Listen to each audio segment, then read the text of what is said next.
great privilege today to introduce an amazing lady today that's here by my side. Yes, you, I'm talking about you. Oh, and Lynn. Ruth is a lovely, lovely, wonderful person. She's a great glass artist and she's also a Holocaust survivor. In a couple of minutes, I'm going to let Ruth tell you a little bit about her story and maybe she'll take some questions from the floor as well.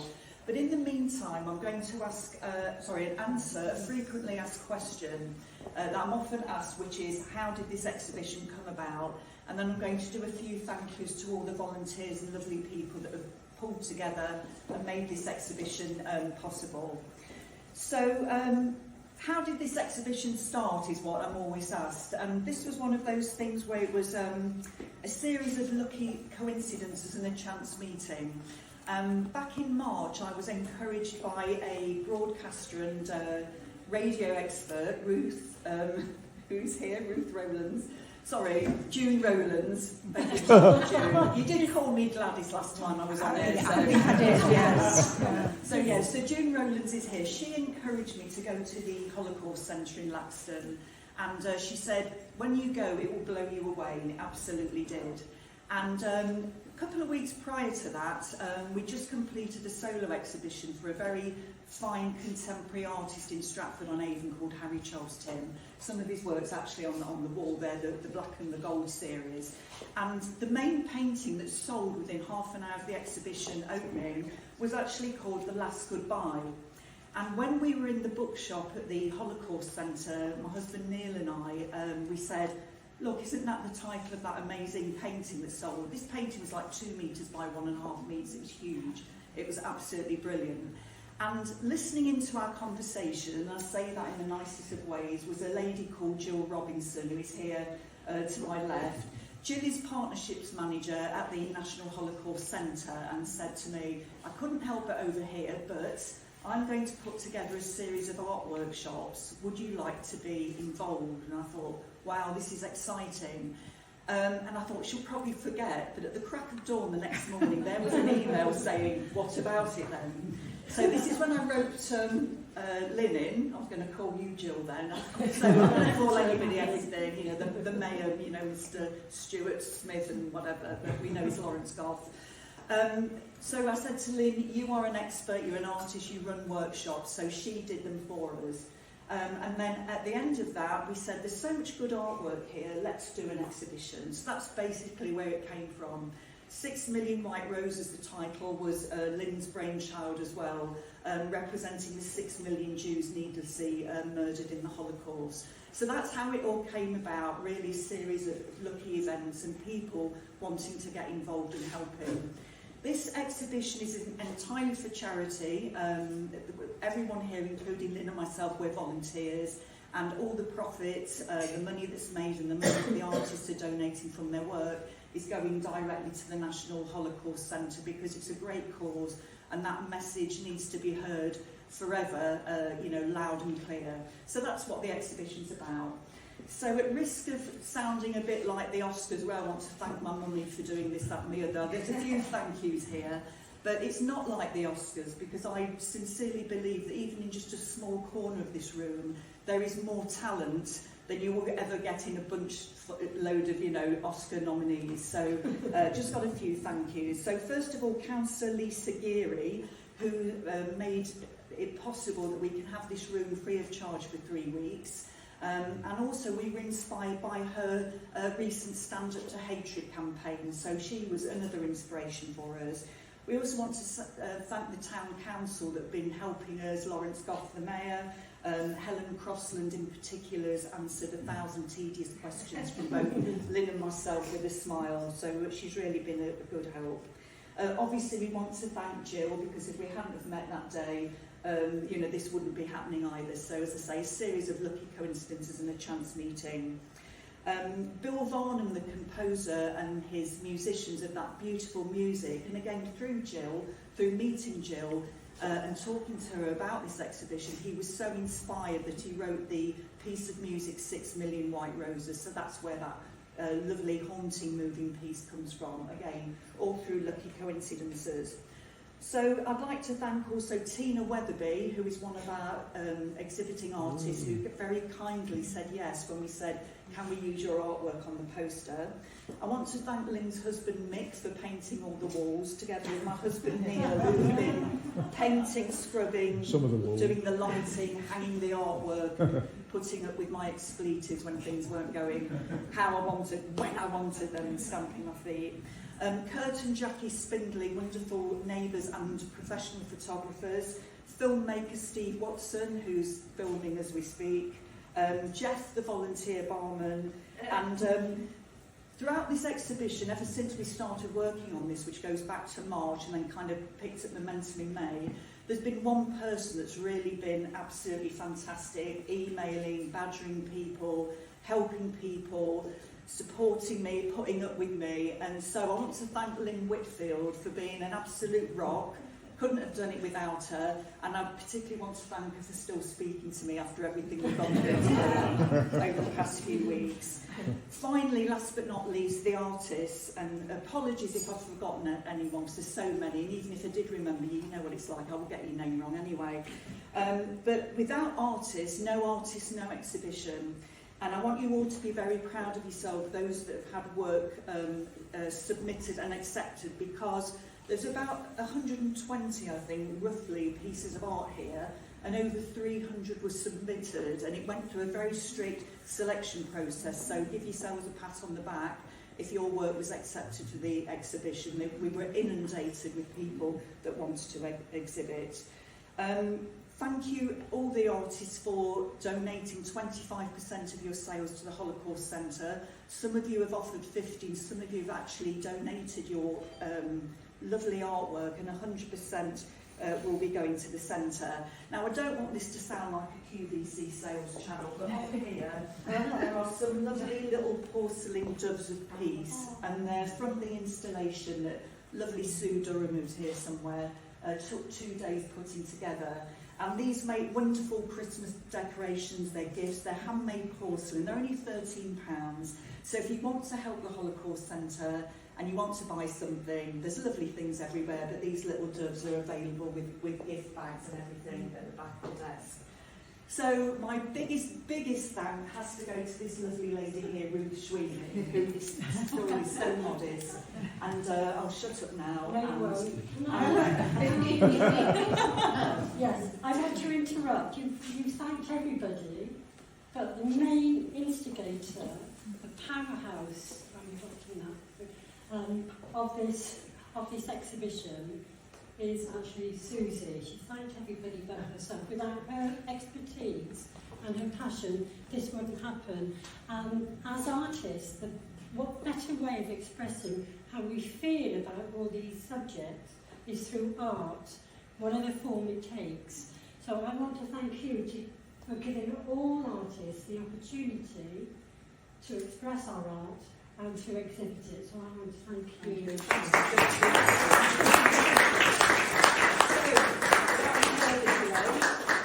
Ruth Schwiening, ladies and gentlemen. I came here expecting, I don't know what I was expecting, but looking round now, I feel like running back home and learning how to paint. It is amazing. And I want to thank as well the organisers, and I want to thank Jill, and I want to thank the musicians, and above all I want to thank you all for devoting your time and coming here. I think I owe it to you, and I'm going to be quite brief. Can you hear me at the back? Yeah.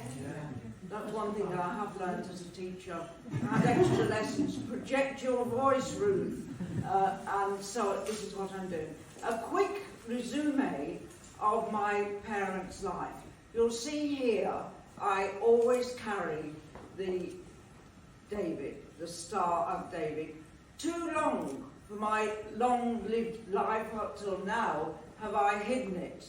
Now I hold it with pride, I stand up with pride, and I admit that I am Jewish. My parents came from Breslau, which is now in Poland, and they had a farm. They built a farm up. It was my father's dream. have a farm. Everybody has a dream, whether young or old, and they dreamt that they would live in Germany, they live on the farm, and they just live in peace and get on with their lives. But in 1933, it was decided by the Hitler regime that no Jew was to run a farm or work the land. So, the existence, by then he'd had 3 little children, he'd got a wife who could hardly walk, and he had no existence. What to do? What to do?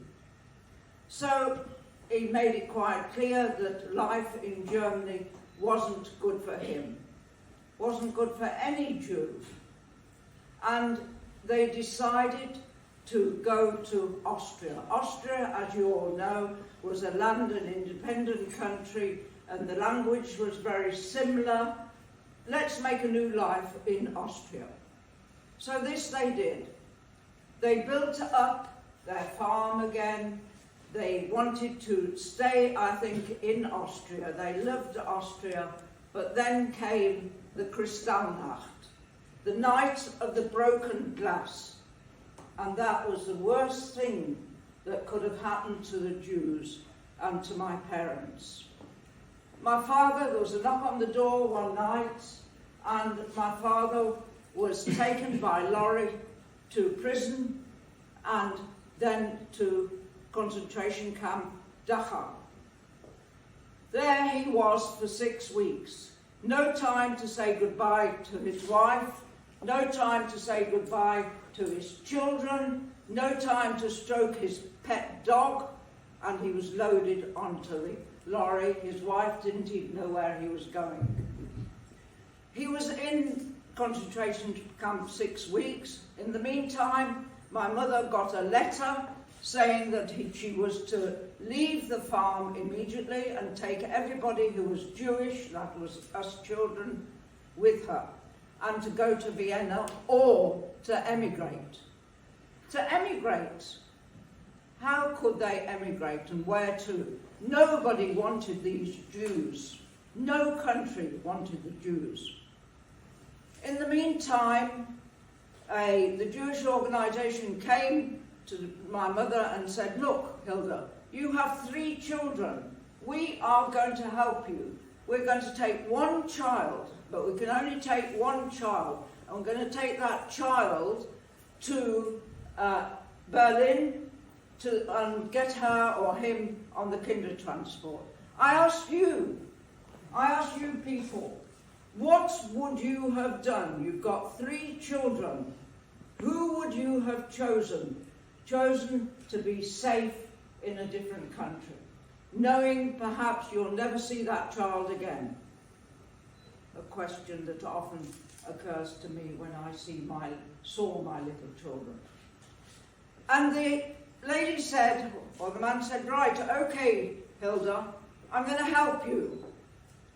I'm going to take Ruth, that's me, because it's much easier to get a girl fostered in England than a boy. So first of all, we have to take her to an orphanage.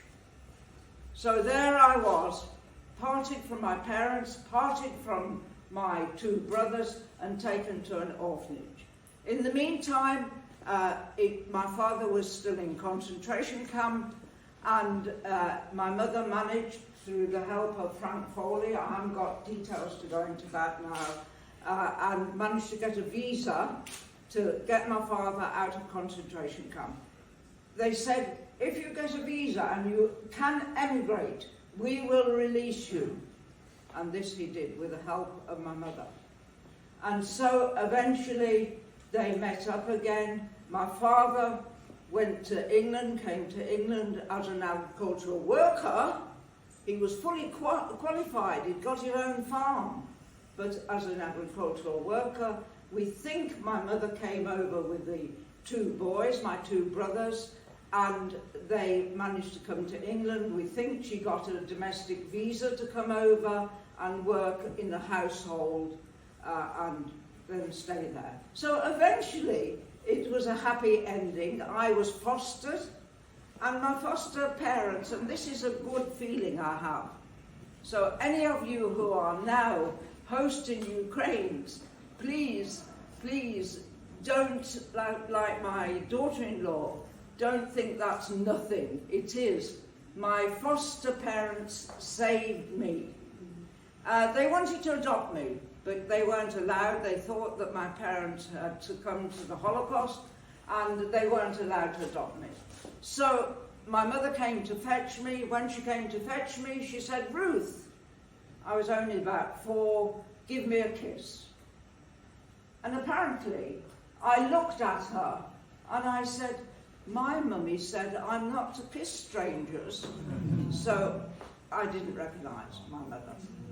Eventually, I was taken away from the foster parents, and we got together as a family.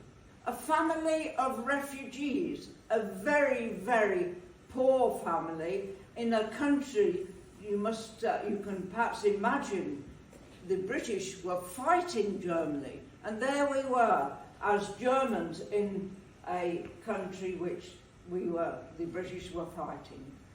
So it wasn't a good childhood, but look at me now, I've survived. And with the help of my husband, who's very modest, he has worked hours and hours and hours to put my story together, to put the jigsaw together so that I know who I am. And I'm proud of who I am. And I'm proud of my children, and I love being in this country. I love being around art. They call me an artist. I'm not really an artist. I dabble in art. But anyway, thank you for listening.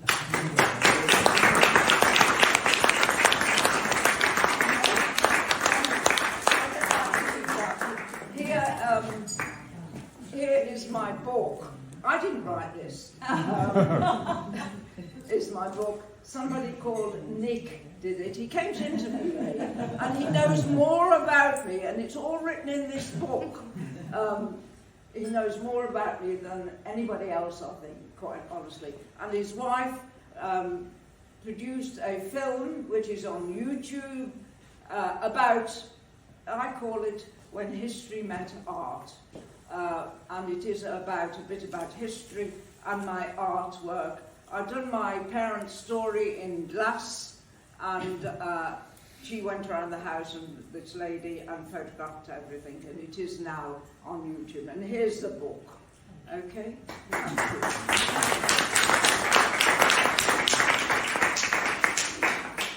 I don't like public speaking, but I just wanted to thank both Susie, Lynn, Ruth, Phil, Nina, everyone who's volunteered their time on behalf of the National Holocaust Centre and Museum. You've just heard Ruth's story. I get emotional. I know that a lot of you did, and that's why the work that we do there is so important. If you are near and you would like to visit, please do check out the website. We have some wonderful speakers, including the wonderful Ruth, we work well with on there, and we very much appreciate all the support and the sales of the artwork as well. So thank everybody in the room for being here. Thank you very much.